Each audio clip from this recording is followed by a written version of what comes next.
하겠습니다. 에베소서 1장 18절 말씀. 에베소서 1장 18절 말씀입니다. 우리 한 목소리로 공독하도록 하겠습니다. 에베소서 1장 18절 말씀.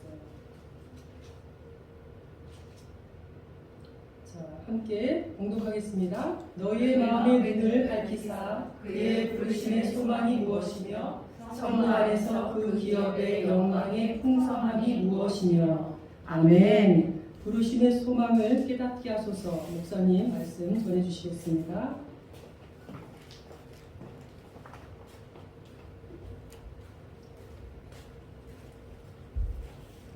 저희가 지난 주일날 그리스도인들에게 있어서 그리고 또한 인간에게 있어서 최고의 첫 번째 사명을 뽑으라고 이야기한다면 그것은 바로 우리가 하나님을 올바로 아는 것이다라는 것에 대하여 말씀을 나누었습니다.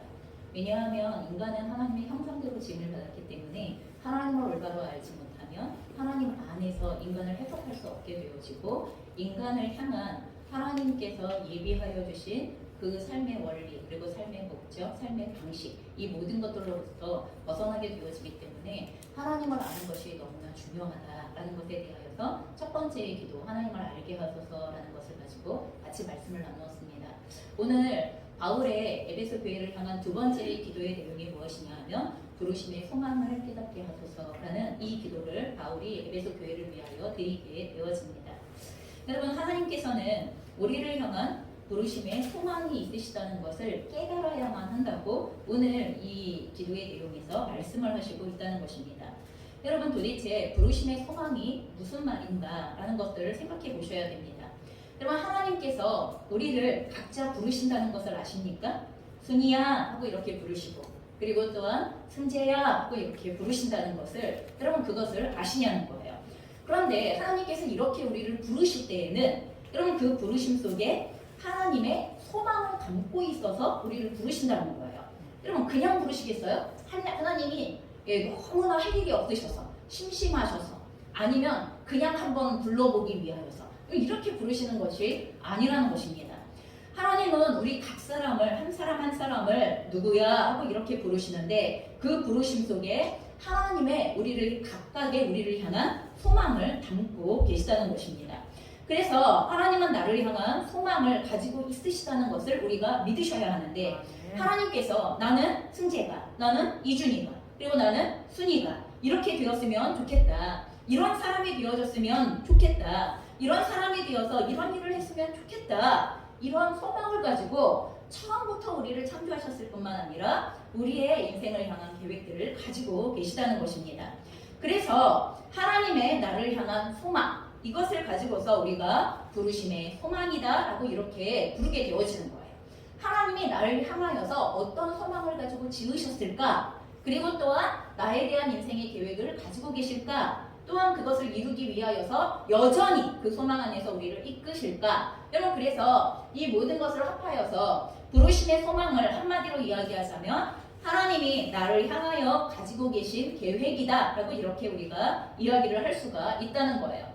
그러니 하나님이 나를 향하여 소망을 가지고 계시다는 것을 여러분 우리가 믿으셔도 됩니다. 여러분 이건 사실이기 때문에 믿으셔야만 하고 믿으셔야만 우리의 행동의 방식이 나올 수가 있기 때문에 여러분 이것을 믿고 안 믿고에 따라 우리의 인생은 완전히 달라지는 상황이 오기 때문에 여러분 이 지식을 반드시 우리가 믿음으로 화답하셔야 한다는 것입니다. 내가 단지 지금 그 소망을 아직 못 찾았을 뿐이지 아직 나를 향한 하나님의 부르심의 소망을 아직 발견하지 못했을 수 있지만 그럼에도 불구하고 하나님은 나를 향한 소망을 가지고 계십니다. 여러분 우리가 내가 50인데 난 아직도 하나님의 부르심의 소망을 모르겠어. 여러분 그렇다고 하여서 여러분 나를 향한 하나님의 부르심의 소망이 없다는 얘기가 아닙니다. 여러분 이것은 늦게라도 발견되어지려면 얼마든지 발견되어질 수 있는 것입니다. 그렇기 때문에 일단은 믿으세요. 하나님의 말씀을 일단은 믿으시고 하나님은 각 사람을 향한 그 안에 있는 나를 향한 부르심의 소망을 반드시 가지고 계시다는 걸 믿으시기 바랍니다. 자 여기에 계시는 이곳에 계시는 모든 부모님들께 여쭤봅니다. 여러분 부모님들은 자녀들에 대한 소망을 다 가지고 있으시죠? 예, 다 가지고 있으세요. 아무리 주변의 사람들이 아유 참 예, 당신의 집의 자녀는 이런 것 같아요, 저런 것 같아요 라고 아무리 얘기하고, 또 부모님들이 한편으로는 우리의 자녀에 대하여서 어떤 한편으로는 참 뭐 그렇게 뭐 자랑할 게 없어요 라고 이렇게 얘기를 하면서도, 또 한편으로는 그래도 우리 애는 이래요, 이걸 참 잘해요, 또 이렇게 얘기하시는 모습들을 우리는 간혹 보게 되어질 것입니다.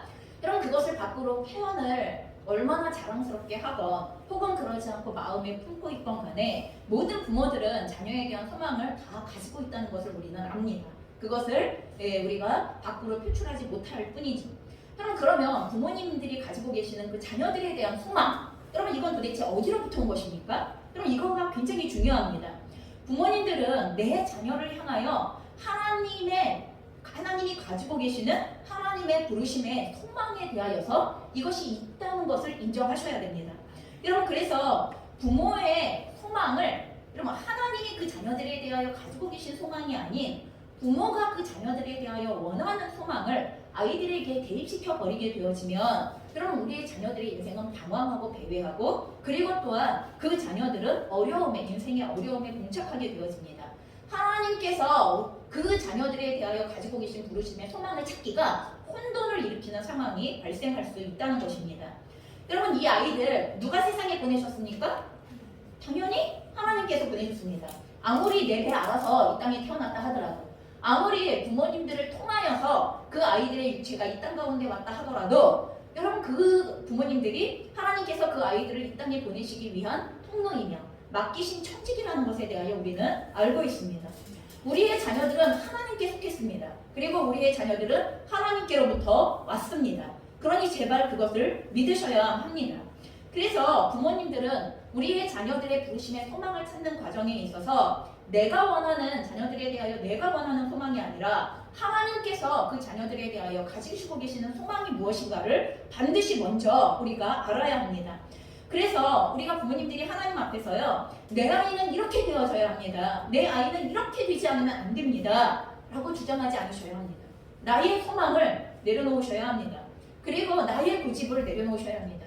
내가 이루고 싶었던 것을 이루지 못한 것을 내 자녀들이 이루기를 원하는 계획도 내려놓으셔야만 합니다. 내가 그렇게 살지 못했지만 너는 그렇게 살아야 해. 여러분, 이러한 말은 해당되지도 않고 그렇게 되지도 않습니다. 그런 기준들을 내려놓으시기 바랍니다.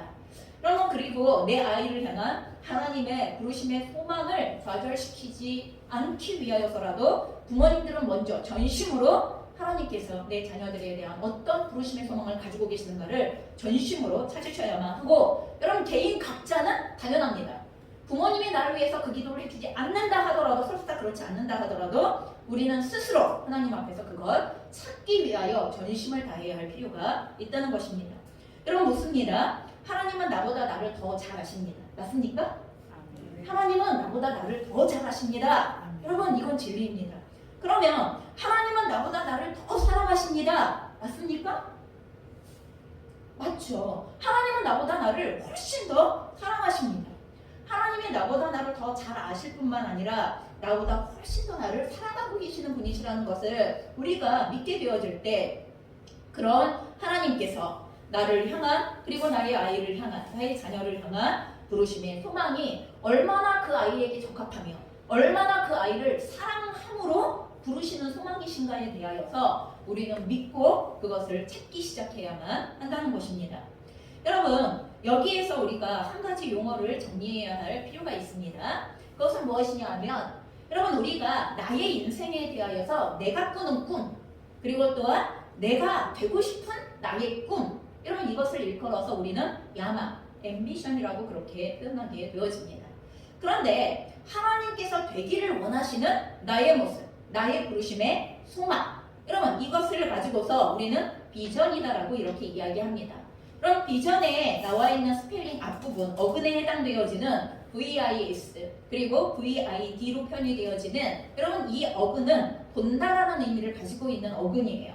여러분 이 말은, 이 비전은 하나님께서 나에게 보여주셔야 하는 영역이라는 것을 우리에게 알려주고 있는 거예요. 하나님께서 우리에게 보여주셔야 여러분 우리가 그것을 볼 수 있는 영역에 해당되어지는 것이라고 말씀하시는 것입니다. 여러분 이제 야망과 비전에 대한 구분 속에서 우리는 생각을 좀 해보셔야 합니다.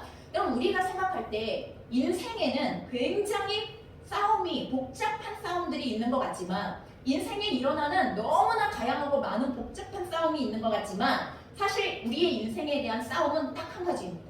그럼 그것은 무엇이냐면 그럼 우리가 야망을 꿈꾸며 살 것이고 야망대로 살 것인지 아니면 비전을 꿈꾸며 살 것이고 비전대로 살 것인지 여러분 딱 이것이 우리의 인생을 규정짓는 두 가지 갈래길 중에 딱 하나가 되어진다는 것입니다. 여러분 우리가 야망을 꿈꿀 때 야망의 목적은 나의 나라의 확장이에요. 내가 영광을 받고 그리고 나의 영향력을 팽창시켜서 내가 명성을 얻고 내가 인정을 받고 그리고 내가 원하는 것을 얻고 하는 것에 대하여서 꿈꾸는 게 그리고 그것을 이루고 싶은 게 여러분 이게 야망의 목적입니다. 그런데 비전의 목적은 다르죠. 하나님을 향한 소망이 이루어져서 하나님의 나를 통하여 하나님의 나라가 건설되어져요. 내가 하는 그 일 속에 내가 하는 그 역할 속에 내가 살아가는 그 삶 속에 하나님의 나라가 건설되어지고 그걸 통하여서 하나님께서 영광을 받으시는 일들이 벌어지게 되어지는 게 여러분 이것이 비전의 목적에 해당이 되어지는 것입니다. 그러면 우리는 고민하셔야 되죠. 나의 인생은 지금 야망을 꿈꾸는 것입니까? 아니면 하나님의 비전을 찾고 꿈꾸고 있는 것입니까? 하나님의 비전을 찾기 위하여서 찾고 구하고 있는 것입니까? 아니면 나의 나라의 확장을 위하여 내가 원하는 그것을 얻기 위하여 끊임없이 몸부림치는 야망의 확장 구조 가운데로 나아가고 있는 것입니까? 여러분 이게 인생에 있어서 사실은 너무나 유일한 싸움에 해당이 되어지는 것입니다. 사실 결국 그 싸움의 근원을 파고 들어가서 보면 결국은 하나님의 나라냐 나의 나라냐 하나님의 꿈이냐 나의 꿈이냐 여러분 이 문제가 계속 걸리게 된다는 것입니다. 여러분 이 세상에는요 야망을 이룬 사람들이 아주 많습니다.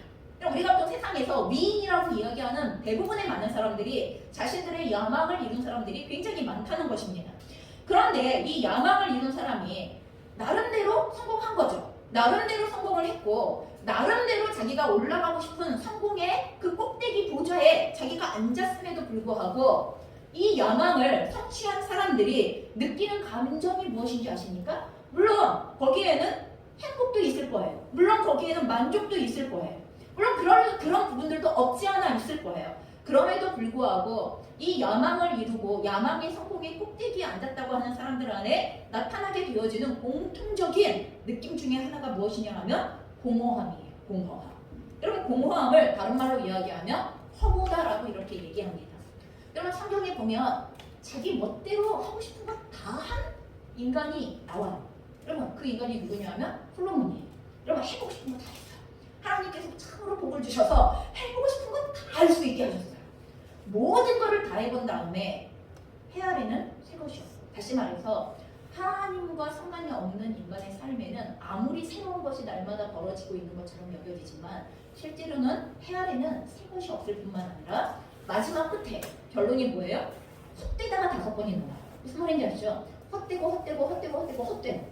그렇게 모든 성공을 다 이루었는데 재정적, 경제적으로, 있죠. 물질적으로 성공했어요. 명성적으로도 성공했어요. 여러분 모든 권력에 있어서 성공했어요. 그 세상 사람들이 요구하고 부러워하고 시기할 수 있는 모든 걸 다 가졌지만 그럼에도 불구하고 그의 끝은 고백이 무엇이냐면 헛되다.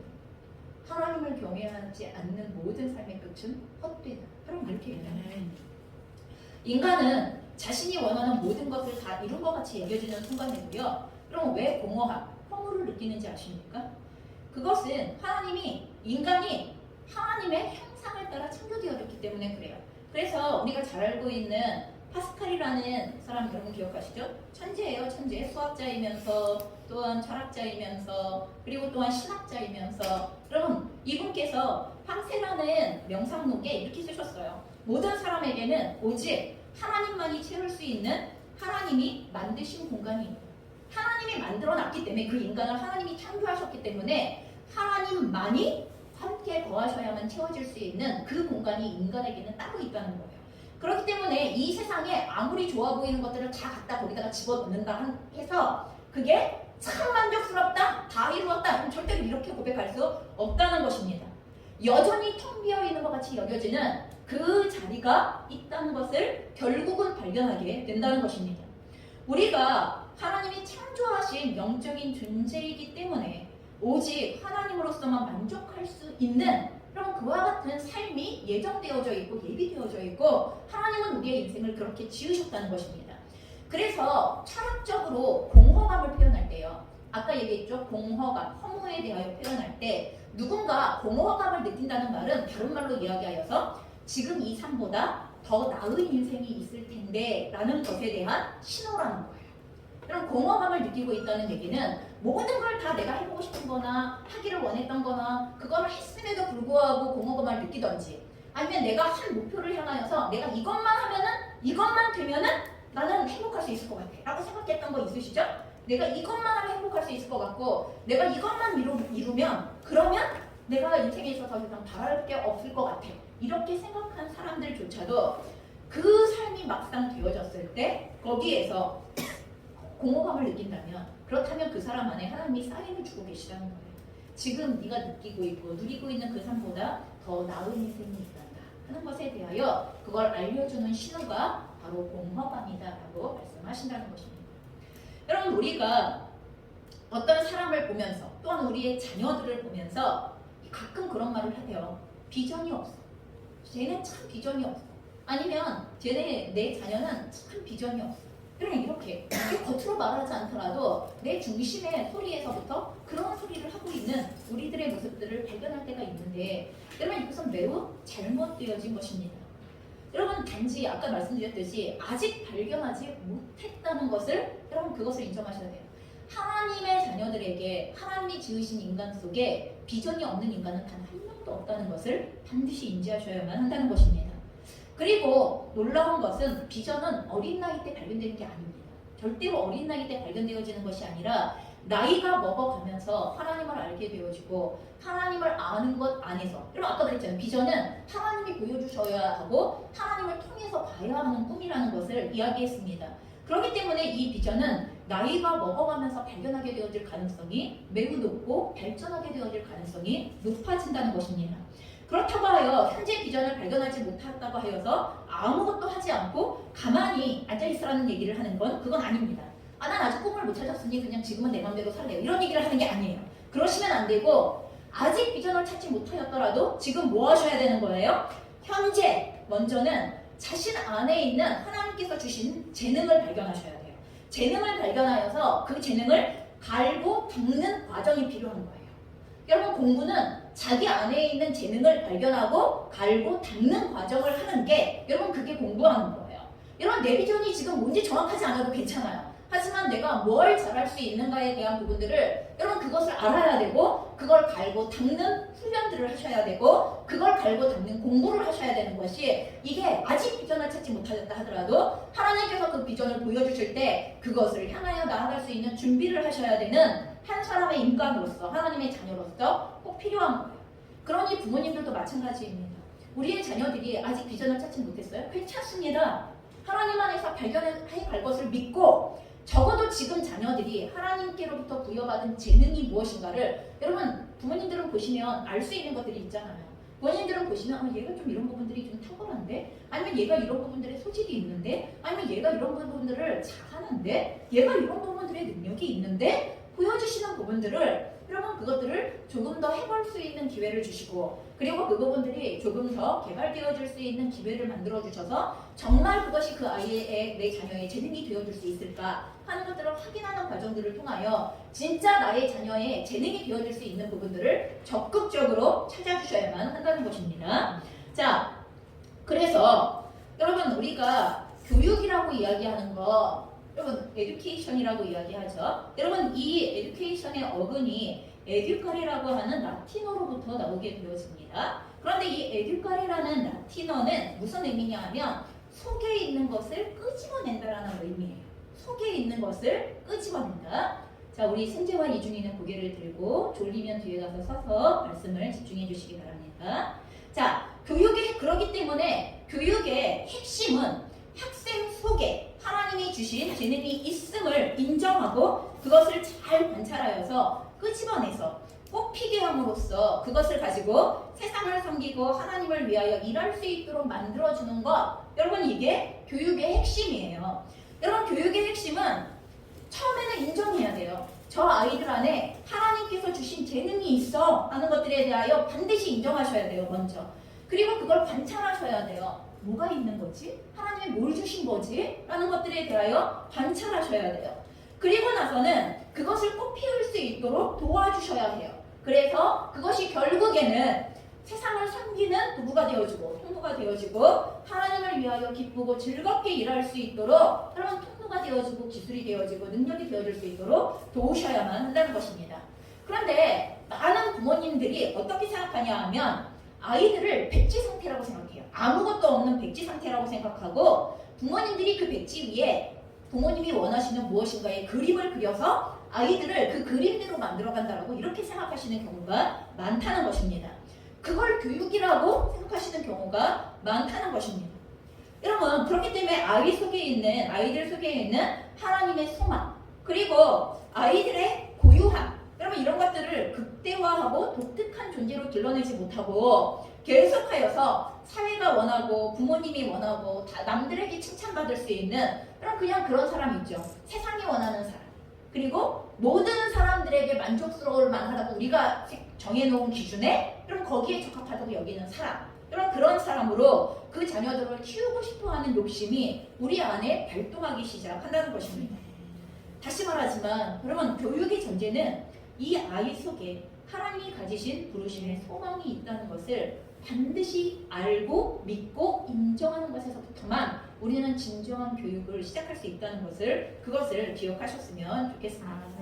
자, 그렇다면 정말 하나님은요 우리 각자를 다 다르도록 창조하셨습니까?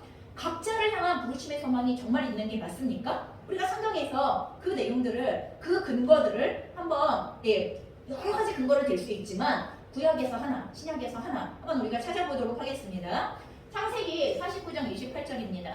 여러분, 이 말씀은 여러분 우리가 알고 있는 것처럼 야곱이 자신의 그 자녀들을 모아놓고 유언을 하고 있는 내용입니다. 자기의 자녀들을 모아놓고 유언을 하고 있는 내용인데 함께 같이 공독하겠습니다.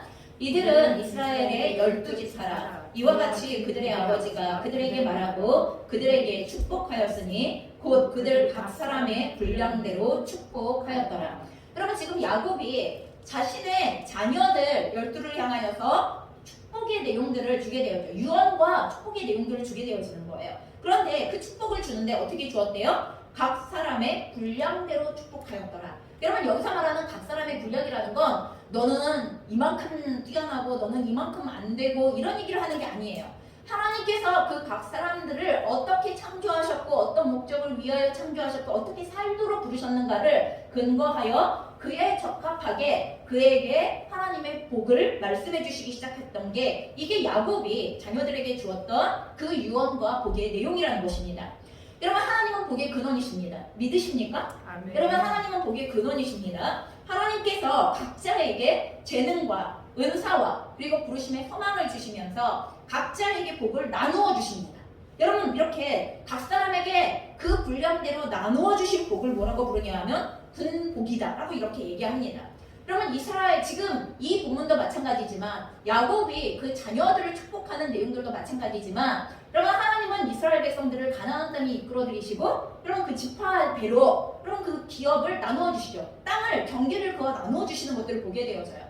여러분, 그 땅이 다 똑같아요? 땅이 다 달라요. 어떤 땅은 산지가 더 많고요. 어떤 땅은 더 척박하고요. 어떤 땅은 계곡이 더 깊고요. 이게 다 달라요. 다 평지로 좋은 땅처럼 보이는 게 아니에요. 그런데 하나님은 그 땅을 그 이스라엘 백성들 각 지파에게 적합한 땅이라고 말씀하시며 그리고 그들을 위한 땅이라고 말씀하시며 거기에서 그들이 분복을 누릴 것이라고 말씀하시는 그런 땅이에요. 여러분, 그게 사람들이 생각하는 것처럼 획일적으로 다 좋은 땅? 그런 땅 아니에요. 그런데도 하나님의 복을 내리시기에 적합한 땅이라고 말씀하시는 거예요. 여러분, 그래서 우리가 시편에 보면 하나님 나에게 줄로 지어줄 구역은 아름다운 곳에 있으며 이렇게 고백하잖아요. 여러분, 나에게 줄로 지어주신 구역이 푸른 초장이어서 아름다운 게 아니에요. 하나님이 분복으로 주신 땅이기 때문에 아름답다는 거지. 여러분, 결코 우리의 가정이 다른 가정보다 여러분 뭐가 뛰어나세요? 우리의 가정이 다른 가정보다 뭐가 아름답고 그럼 뭐가 잘났고 뭐가 더 좋고 여러분 그렇게 자랑할 만한 게 있으세요? 그런데도 하나님은 우리에게 내가 너에게 줄로 재어준 가정이다라고 말씀하시는 순간부터 여러분 우리는 시편의 고백처럼 동일하게 하나님 나에게 줄로 재어주신 땅은 실로 아름다운 곳에 있으며 하는 하나님께서 우리에게 아름답게 허락하시고 복되게 허락하신 것을 복과 그리고 기쁨으로 받아 그것을 누리고 가꾸고 그리고 결국에는 복의 근원이 되어지는 땅으로 만들어내기 시작하는 여러분 이것을 하나님께서는 우리에게 꿈꾸게 하시기 시작하는 것입니다. 자, 그래서 창세기의 말씀이 그렇고 고린도전서 7장 7절의 말씀 저희가 같이 읽겠습니다. 나는 모든 사람이 나와 같기를 원하노라. 그러나 각각 하나님께 받은 자기의 은사가 있으니 이 사람은 이러하고 저 사람은 저러하니라. 그럼 바울이 고린도 교회의 성도들을 향하여서 하고 있는 말씀이죠. 그러면 하나님께서 고린도 교회의 성도들을 향하여서 각각 하나님께 받은 자기의 은사가 있다라고 이렇게 얘기를 하고 있습니다. 여러분 은사의 내용이 다 다르고 은사의 분량이 다 다르고 은사를 누릴 수 있는 그런 내용들이 다 다르다는 것에 대하여서 각각 하나님께서 그 은사를 주셨다라고 이렇게 말씀하고 있다는 것입니다. 여러분 이것이 얼마나 중요한 말씀인가에 대하여서 저희가 생각하셔야 돼요. 하나님은 각 사람을 향한 부르심의 소망을 가지고 계시다는 거예요. 반드시. 여러분 모두가 다 다른 것처럼 보이는 게 그게 정말 나쁜 게 아니고 잘못된 게 아니고 그건 너무나 복된 것이다라는 것을 기억하셔야 돼요. 왜 저 사람은 나와 같지 않지? 여러분 복되게 그 사람을 받아들이십시오. 하나님께서 그를 그렇게 지으셨습니다. 하나님께서 그에게 그렇게 분복을 나누어 주신 것이 있는 것입니다. 그러니 일단은 그 각 사람에게 하나님께서 각각 은사를 허락하여 주셨다는 것을 믿음으로 화답하셨으면 좋겠습니다. 여러분 우리 자녀들 중에는요 자신이 뭘 해야 좋을지를 모르는 자녀들이 굉장히 많아요. 그런데 그게 똑똑하지 않아서가 아닙니다. 그 자녀들이 능력이 없어서가 절대 아닙니다. 여러분 우리 자녀들은 자기가 뭘 해야 될지를 찾으면 자다가도 벌떡 일어나서 그거 할 겁니다. 반드시 그럴 수 있는 자녀들입니다. 하나님께서 우리의 자녀들을 그렇게 지으셨고 우리들도 마찬가지잖아요. 그럼 진짜 우리가 뭘 해야 될지를 알고 나면 고난이 있어도 힘들어도 어려워도 벌떡 일어나서 그거 하잖아요. 그러면 이게 하나님이 인간에게 주신 놀라운 능력이에요. 그런데 왜 그렇게 살지 못하느냐 하면 나를 향한 부르심의 소망을 모르기 때문에 내가 뭘 하고 살아야 되는가에 대해서 어떠한 것에 나를 던져야 되지? 나 저기다 나 던져도 되는 건가? 저 일에 나 던져도 돼? 저 영역에 나 던져도 돼? 이게 확신이 없다 보니까 너무 확신이 없다 보니까 잘못 던지면 어떡하는 거지? 이 두려움들이 막 밀려오다 보니까 나를 던져야 할 것을 찾지 못하는 이것 때문에 우리의 자녀들이 뭘 해야 좋을지를 모르는 상태에서 계속하여서 뺑뺑뺑뺑뺑뺑 인생을 돌기 시작하는 상황이 벌어지는 것입니다. 여러분 마귀가 인생을 망가뜨리는 가장 쉬운 방법이에요. 이게 내가 뭐 해야 할지 모르게 만들면 돼요. 여러분 내가 뭐 해야 할지 모르게 만들면 되는데 여러분 그러려면 어떻게 해야 돼요? 지금 얘기한 것처럼 우리가 하나님을 아는 것을 못 알게 하면 돼요. 하나님을 모르게 하면 되고 두 번째 하나님이 각 사람을 향한 부르심의 소망을 가지고 있다는 것을 모르게 하면 돼요. 이걸 믿지 못하게 하면 돼요. 여러분 그러면 우리의 자녀들은 절대로 자기의 인생을 향하여 소망을 품지 못합니다. 내 인생의 가치가 얼마나 하나님께서 주신 분복을 가지고 있는 인생인가에 대하여서 믿지 못하게 됩니다. 점점 내 행위를 보면서 내 행동을 보면서 나는 이것밖에 안 되는 존재인데 라고 점점 자기 자신에 대해서 자기를 상실해가기 시작하는 모습들을 보게 되어집니다. 사단이 제일 좋아하는 것 중에 하나예요. 여러분 인생이 열심히만 살면 뭐예요? 분주하게만 살면 뭐예요? 그러면 자기가 뭘 해야 되고 사는지 모르는 상태에서 계속 빽빽뺑뺑 도는데 어쩌라는 거예요? 그냥 광야나 하시나로 돌면 뭐해요? 가나안을 못 들어가는데 그게 무슨 의미가 있냐?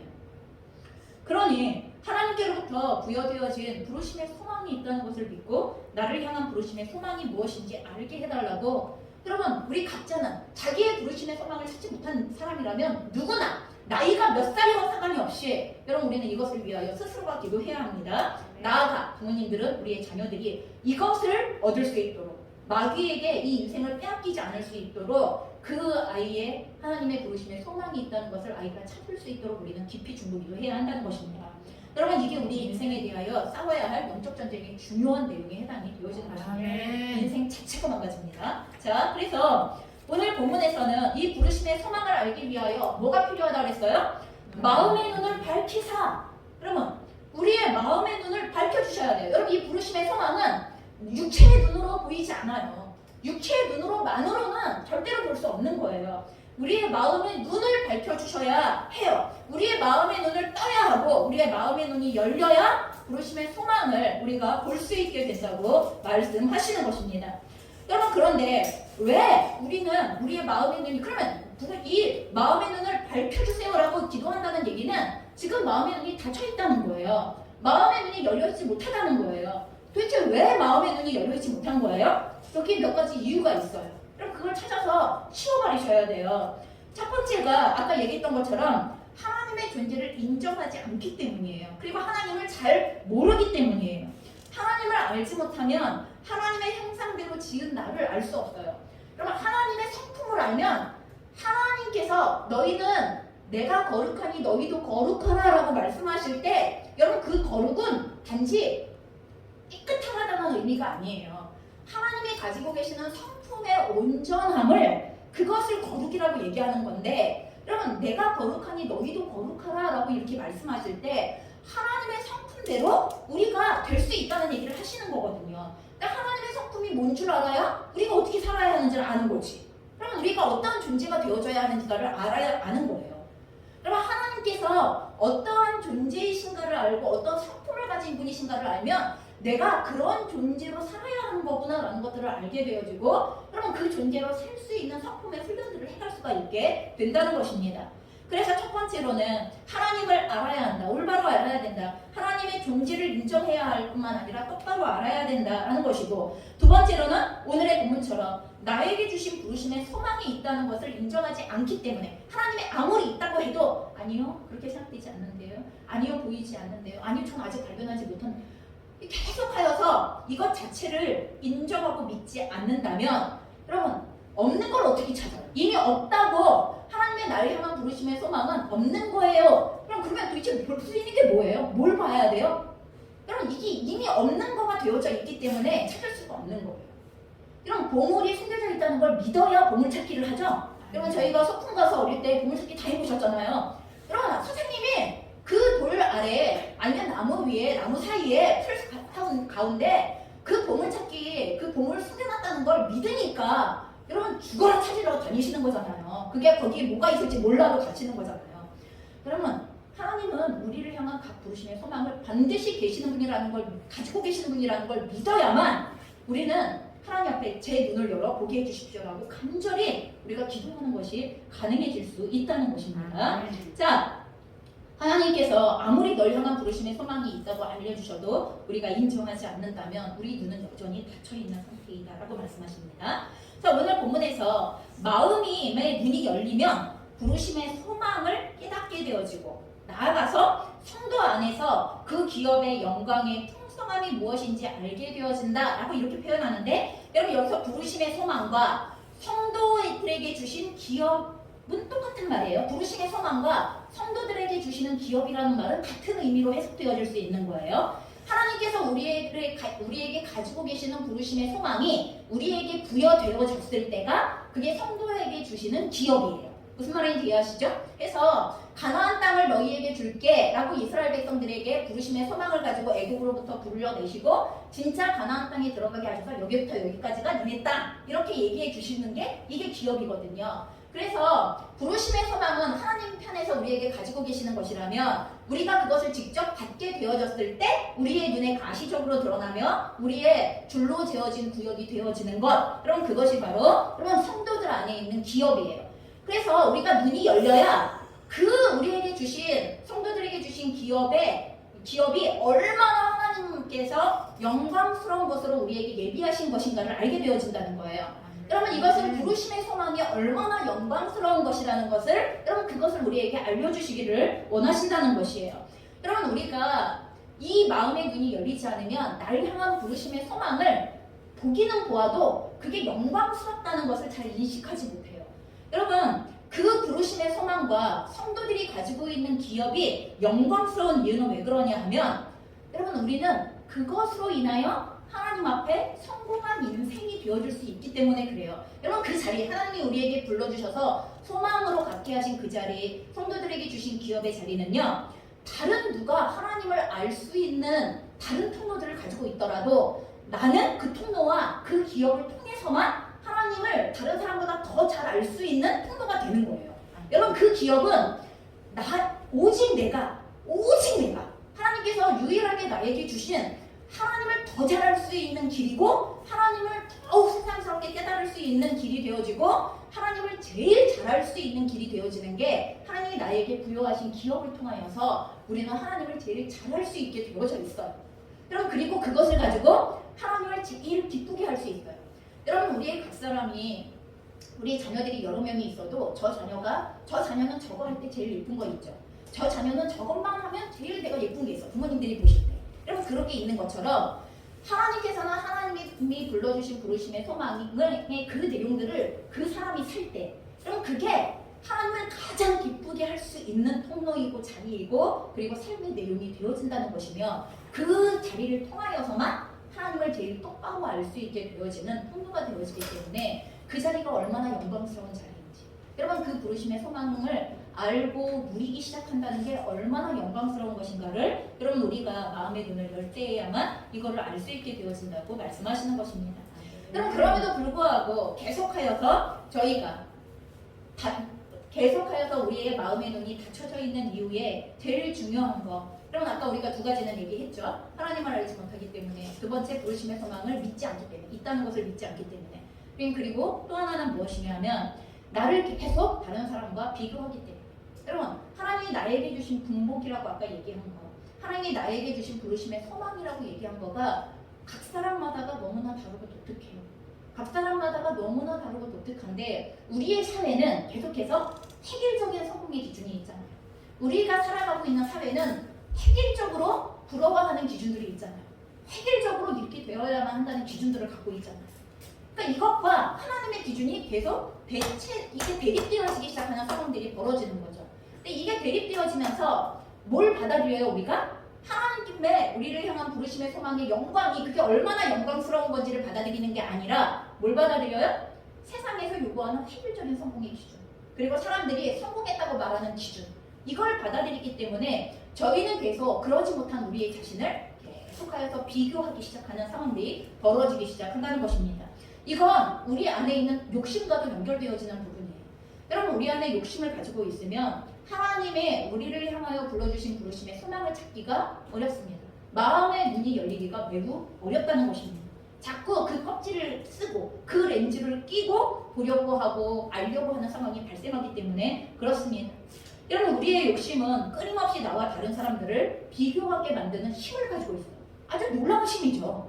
이게 참 정말 모든 영역에서 그래요. 모든 영역에서 외모, 물질, 능력, 은사, 할 줄 아는 행동, 여러분 성품, 감정 모든 영역에 있어서 왜 그렇게 내 것만 빼고 다른 사람들 거는 그렇게 좋아 보이는지 무슨 말인지 이해하시죠? 왜 그렇게 나만 그렇게 부족해 보이는지 왜 그렇게 나만 뭔가 안 갖고 있는 사람처럼 느껴지기 시작하는지 이게 우리의 욕심에서부터 나와 다른 사람들을 비교하는 것은 한도 끝도 없이 나타나기 시작하는 거예요. 여러분 이런 모습은요 예수님의 수제자였던 베드로에게서도 발견되어져요. 여러분 요한복음 21장에 보면 어떤 부문이 나오게 되어지냐면요 예수님을 3번이나 부인했던 베드로를 예수님이 찾아오세요. 그리고 나서 베드로에게 다시 한번 네가 나를 사랑하느냐라고 물어보시면서 3번이나 반복적으로 물어보시면서 예수님의 가장 사랑하고 아끼시는 양들을 베드로에게 맡기시는 장면이 나오게 되었죠. 내 양을 먹이라, 내 양을 치라라고 그렇게 맡기시는 장면이 나오게 되어져요. 그리고 난 다음에 나오는 부분이 이거예요. 내가 진실로 진실로 너에게 이르노니 네가 젊어서는 스스로 띠띠고 원하는 곳으로 다녔거니와 네 마음대로 살았다는 거예요. 지금까지는 네 마음대로 살았지만 늙어서는 네 팔을 벌리리니. 그러면 베드로의 비전에 대해서 말씀해 주시는 거예요. 여러분 베드로의 비전에 대해서 말씀해 주시는데 네 팔을 벌리리니 남이 네게 띠띠우고 원하지 아니하는 곳으로 데려가리라. 여러분 이것이 주님을 위하여 살다가 순교하게 되어질 베드로의 삶에 대한 베드로가 주님을 사랑함으로 주님의 어린 양을 맡았고 주님의 양들을 맡아서 치고 먹이고 하는 과정 가운데에서 베드로가 그것을 감당하는 과정 가운데에서 그가 순교하게 되어질 말씀을 하고 계시는 거죠. 그러면서 19절 이 말씀을 하심은 베드로가 어떠한 죽음으로 하나님께 영광을 돌릴 것을 가리키니라. 여러분 이거 굉장히 재밌는 말이죠. 어떤 죽음이 베드로가 맞게 되어지는 죽음이 결론이 뭐예요? 하나님을 영광스럽게 하는 죽음이래요.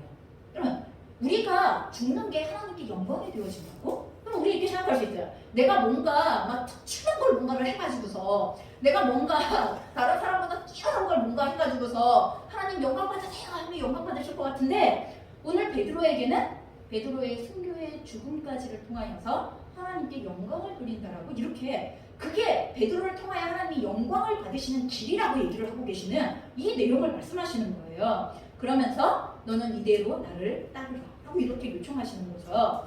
여러분 그런데 이렇게 베드로가 이 말씀을 들었을 때 베드로는 분명히 그걸 따라가겠다고 결정했을 거예요. 그런데 20절에 보면 베드로가 돌이켜 예수께서 사랑하시는 그 제자가 옆에 보니까 다른 제자 요한이 있어요. 그는 만찬석에서 예수의 품에 의지하여 주님을 파는 자가 누굽니까? 라고 물었던 그 제자인데 그게 바로 이 요한복음을 쓴 요한이거든요. 그럼 요한인데 그 중에 요한을 같이 있었던 요한을 보면서 예수님에게 물어보는 거예요. 이에 베드로가 그 요한을 보고 예수님께 여짜오되 주님 이 사람은 어떻게 되겠사옵나이까? 이렇게 물어보는 거예요. 그럼 베드로는 왜 요한이 어떻게 되겠습니까? 라는 게 왜 궁금했을까요? 그럼 그건 왜 그러냐 하면 베드로는 자기가 3번이나 주님을 부인한 전적을 가지고 있어요. 그쵸? 그리고 나서 주님이 다시 자신을 찾아오셔서 네가 그래도 나를 사랑하니? 라고 기회를 주셔서 자기가 주님을 다시 따를 수 있게 되어진 것에 대해서는 감사하지만 주님께서 베드로에게 그 순교의 죽음을 통하여서 하나님께 영광을 돌리게 되어질 것이라고 말씀하시는 하나님, 주님은 그걸 복으로 말씀하신 거거든요. 여러분 순교는 하늘에서 최고의 상급이에요. 여러분 하나님 앞에 가서 자랑할 수 있는 최고의 상급이 있다면 여러분 그건 순교예요. 예수님은 베드로에게 최고의 상급으로 하나님 앞에 나아갈 수 있는 길을 열어준 건데 베드로는 그걸 어떻게 생각한 거냐 하면 나에 대한 징벌이라고 생각을 하는 거예요. 내가 하나님 앞에 잘못했고 내가 예수님을 3번이나 부인했기 때문에 기회는 주시지만 내가 이런 죽음을 통하여서 갚아야 되는 거구나 이런 생각을 하는 거예요. 그러다 보니 여러분 예수님의 십자가 끝까지 그 아래에서 지키고 있던 제자가 누구예요? 요한이에요. 그래서 예수님께서 그 어머니를 요한에게 부탁하시는 말씀이 나오게 되어지잖아요. 네 어머니다라고 이렇게. 그러니 베드로의 중심에서 무슨 생각이 드는 거예요? 3번이나 부인했던 나는 이런데 그럼 쟤는 어떨까? 이런 마음이 드는 거예요. 그 와중에. 그러면서 요한 쟤는 어떻게 되겠습니까? 이렇게 물어보는 상황이 되는 거예요. 그거를 예수님이 간파하시는 거예요. 그러면서 22절에 그렇게 얘기하시죠. 예수께서 이르시되 내가 올 때까지 그를 머물게 하고자 할지라도 여러분 내가 다시 올 때까지 그가 죽지 않을지라도 그러든지 안 그러든지 그게 너랑 도대체 무슨 상관이 있냐는 거예요. 내게 무슨 상관이 있냐. 너는 나를 따르면 된다.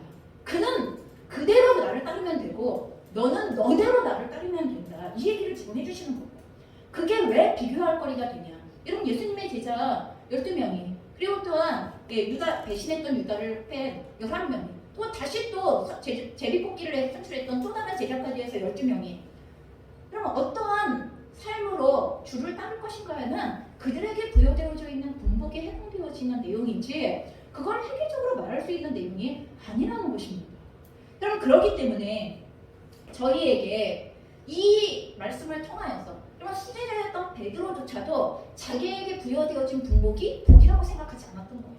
하나님의 상급이고 멸류관이 되어질 하나님께 영광을 돌릴 거라고 분명히 얘기했는데도 그렇게 지금 이 본문은 해석을 하고 있지만 당시에 베드로는 그것을 영광으로 받아들이거나 당시에 그것을 복으로 받아들이지 않았다는 얘기를 하고 있는 거예요. 여러분 하나님이 우리에게 복으로 주시는 걸 다른 사람의 것과 비교하기 시작하거나 하나님과의 관계가 올바르게 세종되어져 있지 않을 때에는 우리는 계속 오해하고 곡해하는 상황이 벌어진다는 걸 그걸 잊지 않으셔야 돼요. 여러분 우리의 삶에 어떤 상황들이 벌어졌어요. 여러분 하나님을 사랑하는 자들에게는 모든 것이 합력하여 반드시 선이 된다니까요. 여러분 그거를 나에게는 징벌이고 징계고 잃어버린 시간이고 그리고 놓쳐버린 시간이고 여러분 이러지 않으셔도 돼요. 내가 오늘 하나님을 향하여 사랑함으로 주님을 따르고 있다면 여러분 그 인생의 모든 날들은 반드시 합력하여 하나님 앞에서 우리를 향한 분복을 이루게 하시는 시간이 되어질 거라는 걸 여러분 믿으셔야 된다는 것입니다.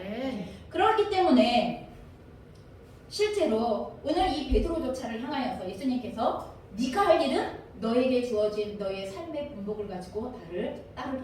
너를 향한 부르심의 소망 안에서 너는 나를 따르라. 여러분 이렇게 요청하시는 것과 우리의 인생을 향한 부르심은 똑같다는 것을 기억하시기 바랍니다. 여러분 우리의 진정한 성공은 나를 향한 하나님의 비전을 이루는 것입니다. 예수님께서 십자가에 달리셔서 우리는 7가지의 말씀을 하셨다는 것을 알고 있지만 그 말씀 중에 뭐가 있냐면 예수님께서 다 이루었다고 했습니다. 다 이루었다. 여러분 이 다 이루었다는 것은 예수님은 하나님 아버지께서 자신을 향하여서 심어놓으신 비전을 다 이루었다는 얘기를 하고 있는 거예요. 내가 이 땅에 와서 하나님께 영광 드릴 수 있었던 가장 영광스러운 죽음, 가장 영광스러운 통로, 가장 영광스러운 분복이 십자가를 지는 거였다라는 것을 인정하는 것이고 나는 그것을 다 이루었습니다. 이제 아버지께 돌아갑니다. 하고 이렇게 이야기를 하는 것입니다. 여러분 그러니 나를 향한 부르심의 소망은 결국 하나님께서 나를 향하여 계획해 놓으셨던 내가 되는 거예요. 진정한 내가 되는 거예요. 하나님이 원하시는 순위가 되는 거, 하나님이 원하시는 이준이가 되는 거, 휘가 되는 거, 상태가 되는 거, 하나님이 원하시는 내가 되는 거, 진정한 나 자신이 될 때 우리는 그것을 진정한 비전이 이루어졌다고 얘기하는 것입니다. 여러분 오늘 우리가 다시 한번 두 번째의 기도, 부르심의 소망을 깨달아 주십시오. 여러분 간절히 찾으시기 바랍니다. 아직 못 찾으셨다면 간절히 찾으시고 찾을 때까지 멈추시지 마십시오. 여러분 모세도 80대서야 찾았습니다. 여러분 모세가 이스라엘 백성들을 구원하고자 하는 마음은 40에 갖고 있었지만 실제로 하나님께서 꿈꾸는 비전을 찾은 건 80이 돼서야 찾았습니다. 여러분 그러니 모세는 그래도 120살은 살았잖아요. 여러분 그런 얘기 하지 마시고 그럼 지금 몇 살이건 간에 우리는 하나님의 비전을 제가 살 수 있는 존재라는 것을 믿고 찾으시기 바라고, 그리고 우리의 인생의 마지막 날 우리가 꼭 주님처럼 주님 저를 향한 부르심의 소망을 이루어 다 이루었습니다 라는 고백 속에 여러분 우리의 삶이 하나님께 영광이었습니다 라는 고백을 가지고 주님 앞에 돌아갈 수 있는 날이 되어졌으면 좋겠습니다. 함께 기도하십시다.